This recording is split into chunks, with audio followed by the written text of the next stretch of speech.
വർഷം 1937. റഷ്യയിലെ ബുട്ടാവോയിലെ വനത്തിലൂടെ അതാ കുറെ വൈദികർ കൊലക്കളത്തിലേക്ക് കൊണ്ടുപോകപ്പെടുന്ന കുഞ്ഞാടുകളെ പോലെ നയിക്കപ്പെടുന്നു. ആ വൈദികരുടെ മുൻപിലുണ്ടായിരുന്നത് ഒരു മെത്രാനായിരുന്നു, വൃദ്ധനായ മെത്രാൻ. തന്റെ വൈദികരെ അദ്ദേഹം എവിടേക്കോ നയിച്ചുകൊണ്ടു പോവുകയാണോ എന്നാണ് ആ ദൃശ്യം കാണുമ്പോൾ നാം ആദ്യം സംശയിച്ചു പോകുന്നത്. പക്ഷേ അവർ എല്ലാവരും മറ്റുള്ളവരാൽ നയിക്കപ്പെടുകയായിരുന്നു എന്നാണ് സത്യം. ജോസഫ് സ്റ്റാലിൻ എന്ന ഭരണാധികാരിയുടെ രഹസ്യ പോലീസായിരുന്നു അവരെ വനത്തിലൂടെ നയിച്ചുകൊണ്ടുപോയത്. വനത്തിലെ നടപ്പാതകളിൽ മഞ്ഞ തണുത്തുറത്ത് പാറ പോലെ കിടക്കുന്നുണ്ടായിരുന്നു. അതിലൂടെയാണ് അവർ പോയിക്കൊണ്ടിരുന്നത്. അങ്ങനെ പോകുമ്പോൾ മെത്രാൻ ഉറക്കെ ഒരു പാട്ട് പാടുന്നുണ്ടായിരുന്നു. ക്രിസ്തു ഉയർത്തെഴുന്നേറ്റിരിക്കുന്നു, ക്രിസ്തു ഉയർത്തെഴുന്നേറ്റിരിക്കുന്നു.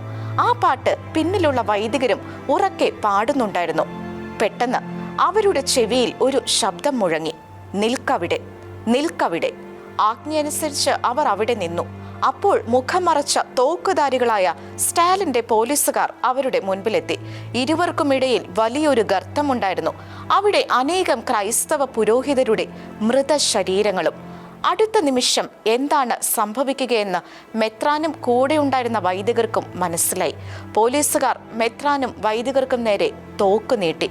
എൻ്റെ പ്രിയപ്പെട്ട കുട്ടികളെ, നിങ്ങളോട് ഞാൻ ക്ഷമിക്കുന്നു. കാരണം നിങ്ങൾ ചെയ്യുന്നത് എന്തെന്ന് നിങ്ങൾ അറിയുന്നില്ല, മെത്രാൻ ആ പോലീസുകാരോട് പറഞ്ഞു. ആ നിമിഷം മെത്രാന്റെ നെഞ്ചിലേക്ക് വെടിയുണ്ടകൾ പാഞ്ഞു ചെന്നു.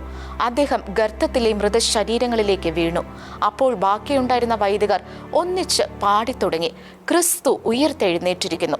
അവരുടെ ഗാനത്തെയും വെടിയുണ്ടകൾ നിശബ്ദമാക്കി കളഞ്ഞു. അവസാനത്തെ പുരോഹിതന്റെയും ഊഴമെത്തി.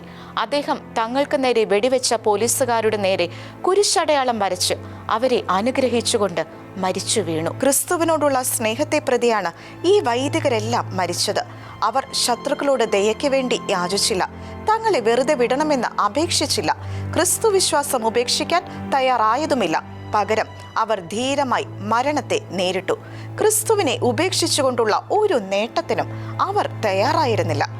ഓർത്തഡോക്സ് സഭയിലെ മെത്രാന്മാരും പുരോഹിതരും ഡീക്കന്മാരും കത്തോലിക്കരും ദൈവത്തിൽ വിശ്വസിച്ചതിന്റെ പേരിൽ ഇപ്രകാരം കൊല ചെയ്യപ്പെട്ടു.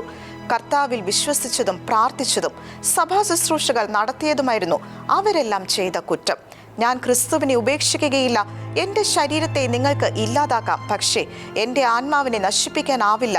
തങ്ങൾ കൊല്ലപ്പെടുന്നതിന് മുൻപ് ഈ വൈദികരെല്ലാം പറഞ്ഞത് അത് മാത്രമായിരുന്നു.